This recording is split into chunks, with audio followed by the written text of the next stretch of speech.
Good morning, children. Namaste, all of you. Today, we are going to start the new chapter from history. This is chapter 11, The Rise of Small Kingdoms in South India. Children, in our previous class, we have learned about the rise of small kingdoms in North India, in which we have already learned about the Pratiharas, the Rashtrakutas, and the Palas. Children, do you know who ruled over Bihar and Bengal at the medieval period in North India? Yes, those were the Palas who ruled over Bihar and Bengal. So, in this chapter, we will see that who defeated the Palas. This time we are going to start the rose of some small kingdoms of South India. Those were the Cholas, the Pandyas, and the Cheras. In the latter period, the kingdom of Chalukyas and Pallavas rose in the area of present Karnataka, Andhra Pradesh, and Tamil Nadu. And the Rashtrakutas ruled over the northern part of Deccan during this time. Let's study about the Cholas and Pandyas in detail now. Children, in the screen you are now able to see different kind of temples. All these temples belong to the kingdoms of South India. You will surprised to know that all the temples are built with the cutting work of rock. Means all these temples are rock cut temples which were make the South India very special. Now, one by one, we will learn about the small kingdoms of South India that time. Look at the map, children. The extension of the premises of the Cheras, Pandyas, and the Cholas means the premises of some Karnataka, Andhra Pradesh, and Tamil Nadu. Madurai. Madurai is seen in the map. Now we will see when we will learn about Cholas, the Madurai that is highlighted in South India. Now let's come to the point. Let's learn about the kingdoms. The medieval era of 500 years, means 700 to 1200 CE, some important developments happened in South India. Now how we come to know? We come to know about South India in Ashoka's edicts. It is mentioned that the three main kingdoms of South India were the Cholas, the Pandyas, and the Cheras. In the latter period, the kingdoms of Chalukyas and Pallavas also rose in the area of the present Karnataka, Andhra Pradesh, and Tamil Nadu. At that time, the Rashtrakutas ruled all over the northern part of Deccan.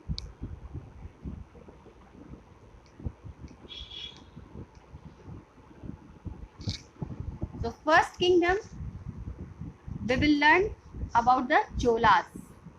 In class 6, we have already studied about the Chalukyas, who were the kingdom, the kings of these Chalukyas were in Karnataka and then Pallavas in Andhra Pradesh and Tamil Nadu. At the beginning of medieval period saw the expansion and rise of the Chola Empire. Let's study about Chola Empire. The beginning of the medieval period saw the expansion of this empire. They defeated the Pallava kingdom and other local rulers and built a strong navy and even conquered Sri Lanka that was earlier known as Ceylon. Parts of South Asia and the island of Maldives and Lakshadweep also they used to occupy, and these things helped them in the spread of Indian culture to the foreign countries. The Chola kingdom extended from Nellore to Pudukkottai and the Mysore to Madras, that is known as now Chennai. So this is the extension of the premises of the kingdom of Chola Empire. Now let's know about the different kings of Chola Empire.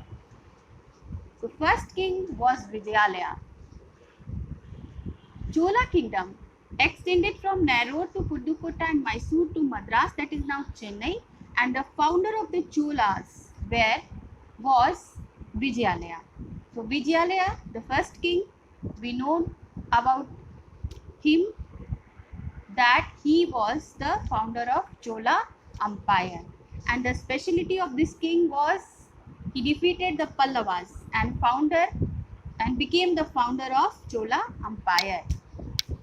His grandson Prantak I defeated the Pandya kings of Madurai and ruled over 46 years up to 907 to 953 CE.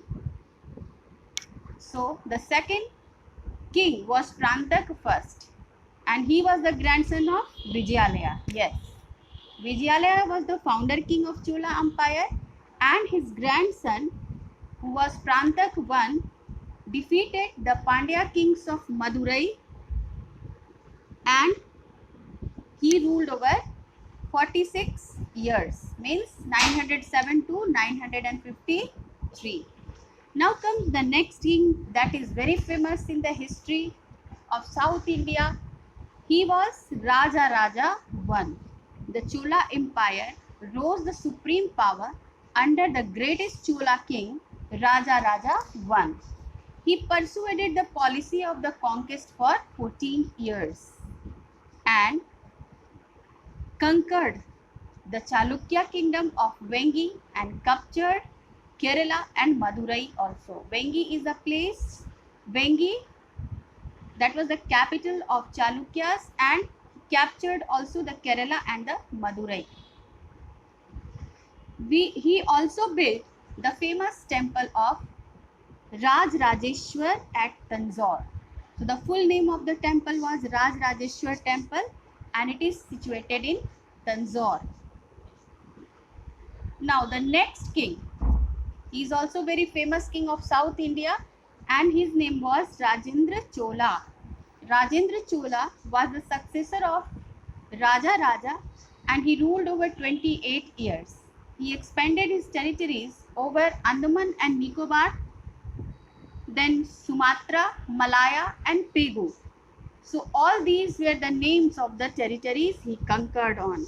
He defeated the Pala king Mahipala of Bihar and Bengal.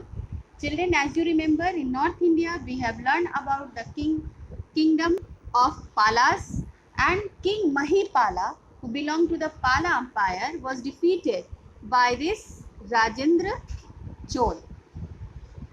And Rajendra Chol had also he has also taken the title of Gangai Kondai, and Gangai Kondai means the victor of Ganga. This is the title that has been taken by King Rajendra Chola, who conquered over Bihar and Bengal at that time. Means King Rajendra Chola, who was a South Indian king, occupied on the northern part of India. That part was Bihar and Bengal, and the king at that time who was defeated was Mahipala from the Pala dynasty. So this is the details about the kings of Chola Empire. Do you know, children, Raja Raja spread the message of Vedas among the common people. It means that Raja Raja was the follower of Hindu religion, and he was a great faith in Vedas. That's why he spread the message of Vedas among the common people.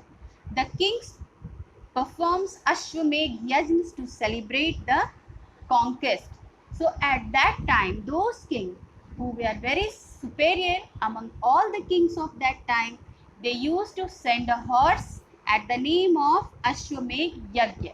And that horse was, if that horse was stopped or challenged by any other king, then they used to war among them, or they used to take a battle among them to prove their bravery or prove their kingdom. So Ashwamedh Yajna was happened in the Ramayana. As you know, King Rama sent a Ashwamedh horse, and that was stopped by his own sons, those were Lava and Kush, to prove their bravery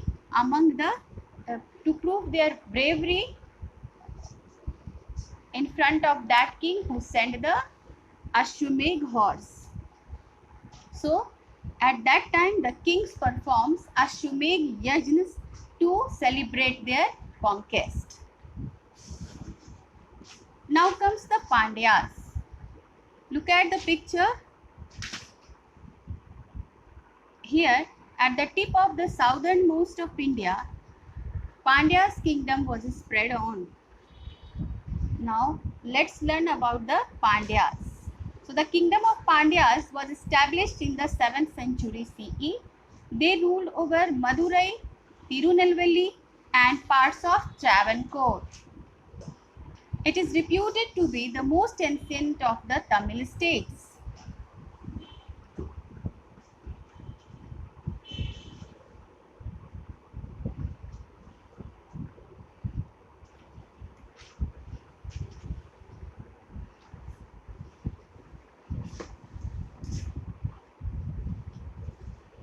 Let's know about the kings of Pandya Empire.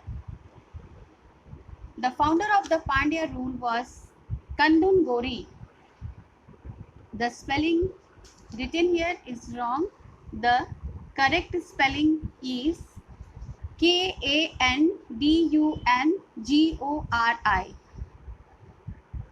That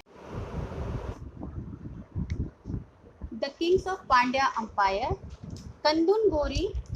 The spelling written here, we have to correct it. The spelling of Kandun Gori is Kandungori. Kandun Gori started the Pandya rule. Means the founder of Pandya rule was Kandun Gori, and his son Maru Varman Avni Sulemani came into conflict with the Pallavas. He aligned with Cholas and defeated the Pallavas. So this is the fact of his son, means Kandun Gori's son. He was Maru Varman Avni Sulemani. The Pandyas carried on frequent wars with Sri Lanka. In the 11th century, they were compelled to submit to the supremacy of the mighty Cholas. But in 13th century, they asserted their independence again under the rule of Jalvarman Sundara Pandya. In this way, the Pandyas became the leading power in the south. So, in the 13th century, unfortunately, a civil war broke among a number of contenders to the throne, which sealed the fate to this kingdom, and the Muslim invaders also plundered and looted the kingdom and make it weak. In the 16th century, the Pandya kingdom was absorbed in the kingdom of Vijayanagar. So this is the story of the kingdoms of the Cholas and the Pandyas. So regarding Cholas, we have learned about the 4 kings. Those were, first of all, founder of the Cholas was King. Yes, the founder of the Cholas was the King Vijayalaya. Then the next king was his grandson Prantakvan. Then again Raja Rajavan, and then Rajendra Chol. And in the Pandya Empire, the first and founder king was Kandun Gori, and the second king was Maru Varman Avni Sulemani, and the third one, which we have learned, he was Jalvarman Sundara Pandya. And near about 16th century, the kingdom, Pandya kingdom, was absorbed in the kingdom of Vijayanagar. Now we will learn about the governance in South India. Means how the country, how the provinces were governed by these kings. So first of all, we will learn about the administration of that period. So the king was the head of the state and the office was hereditary. The rights of the king were unlimited. The central administration was divided into different departments. The king ran the administration with the help of the ministers, and the kingdom was divided into provinces which were called Mandalam. So Mandalam is very important to know. At that time, the kingdom was divided into provinces, and those provinces were known as Mandalam. Each province was under the control of an officer who worked according to the instruction of the king. Means at that time the king was all in all and he was the head of the state. The next point we are going to discuss, that is the economy of that period.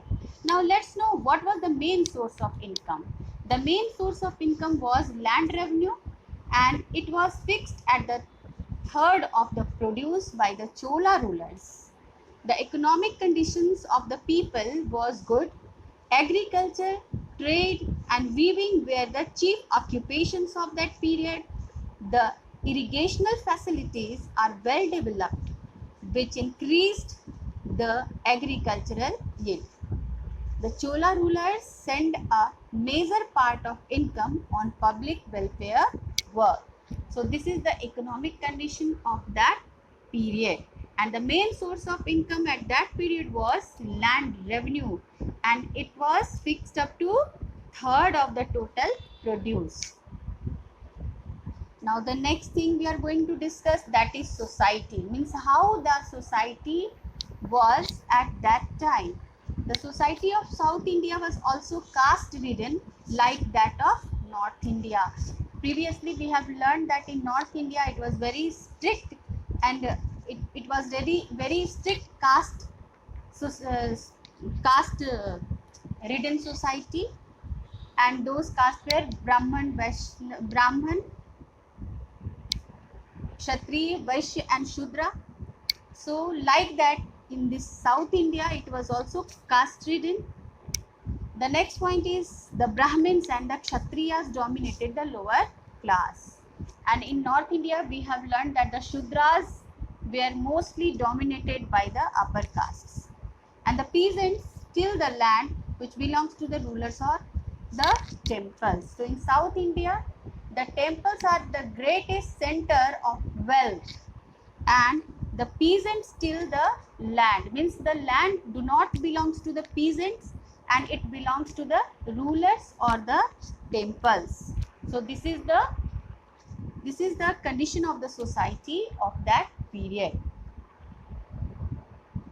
Now comes the religion. Religion that was very interesting in South India because they are the followers of Hinduism. Religion played an important part of the life of the people in South India. They were the followers of Hinduism, and Hinduism was the most popular religion.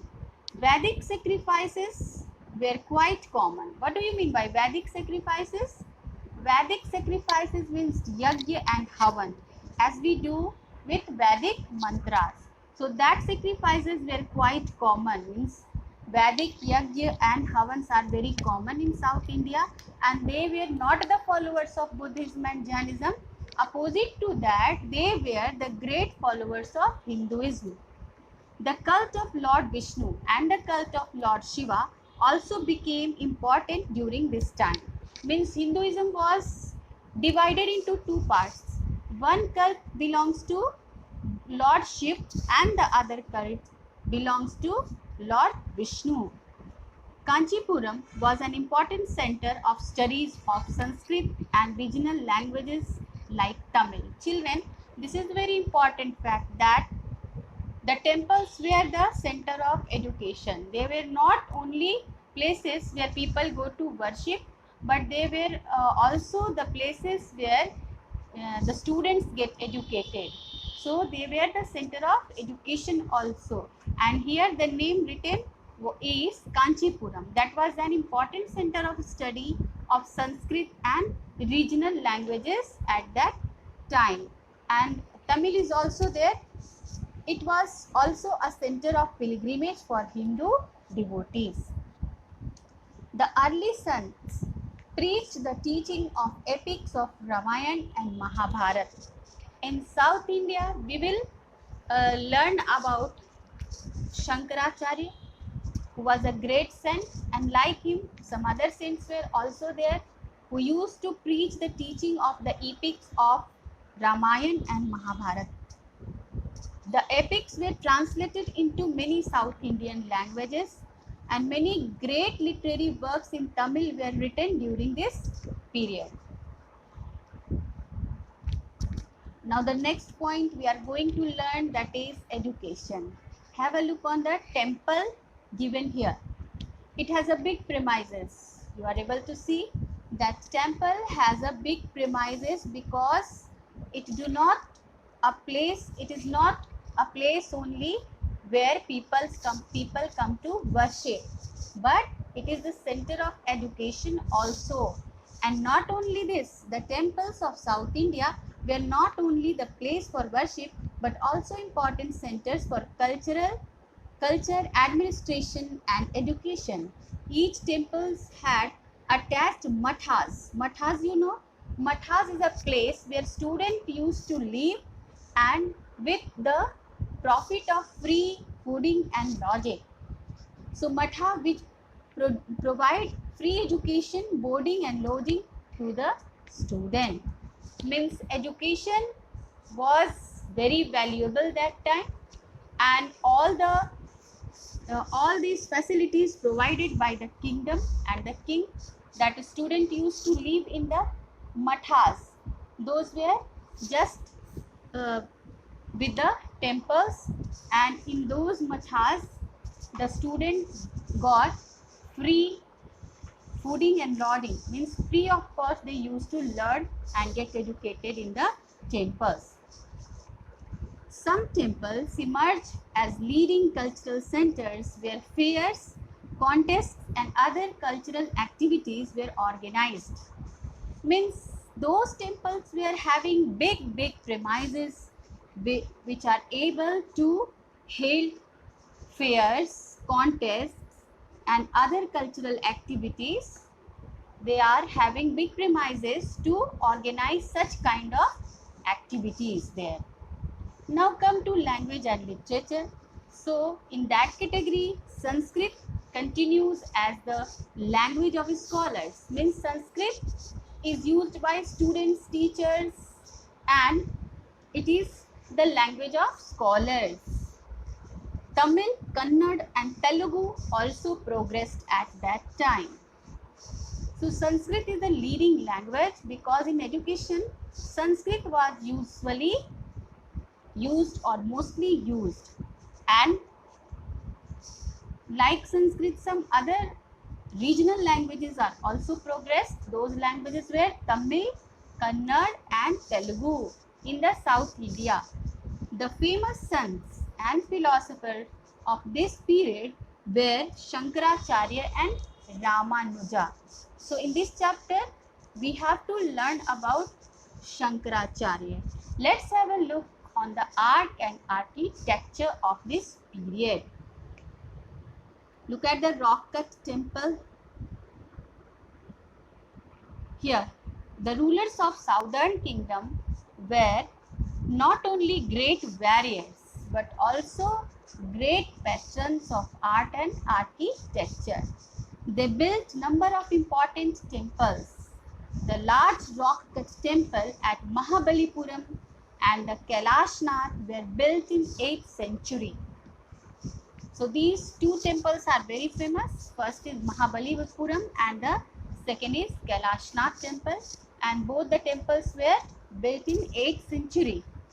The Shiv temple of Tanjore and the bronze statue of Nataraj are the fine examples of Chola art.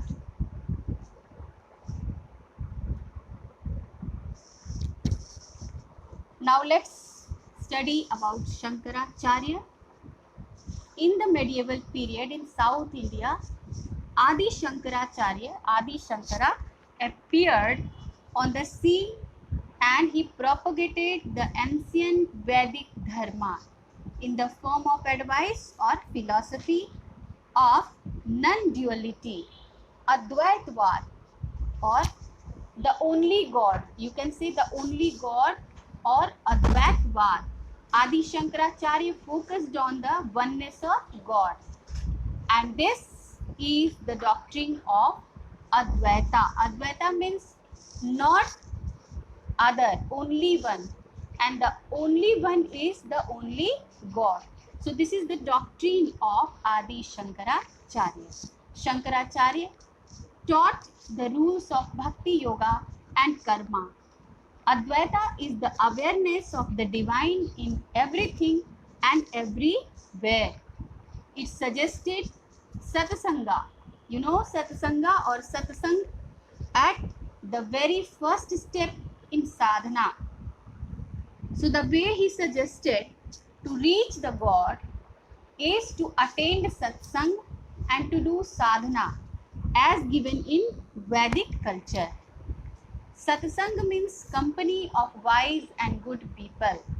So Adi Shankaracharya suggested the people to attain satsang, means to meet with good people with good advice, and in this way he focused on the doctrine of Advaita, means the only God. Shankaracharya established four mathas in four extreme centers of India. Let me explain the name of those mathas or those centers. Those were in north Jyotirmatha at Badrinath, in west Sharda Peeth at Dwarka, in the east Govardhan Math at Puri, and in the southern India Sringeri Math at Sringeri. So these four mathas were established by Adi Shankaracharya in the South India. Adi Shankaracharya was famous for his Advaitvad, and he followed the policy of the oneness of God, and that's why he established four mathas in the four extreme corners of India: the north, the west, the east, and the south. In the north, he established the Jyotirmatha at Badrinath. In the west, he established the Sharda Peeth at Dwarka. In the east, he established Govardhan Matha at Puri, and in the south, he established Sringeri Matha at Sringeri. So these were the four mathas established by Adi Shankaracharya. Now, Adi Shankaracharya lived only for 32 years. So, the age span of Adi Shankaracharya was very small. But in these 32 years, he proved that what is satsang and what is the benefit of satsang, as well as what is God and what is the divine in everything and everywhere. So, he focused on the oneness of God. Shankaracharya lived only for 32 years, and during this period he consolidated the various schools of worship and brought them under the umbrella of the philosophical principle of Advaita. Means all the dharmacharyas became under the umbrella of the one philosophical principle, and that is Advaita. So this is the story of Shankaracharya, and this is the gist of the chapter. Now this South India, the small kingdoms of South India has been completed, and in our next class we will again discuss a little about this chapter where I used to ask you questions, and in the next chapter we will discuss on the question answers also. So children, your homework is to write a short notes about Adi Shankaracharya. Now this class is over. Thank you.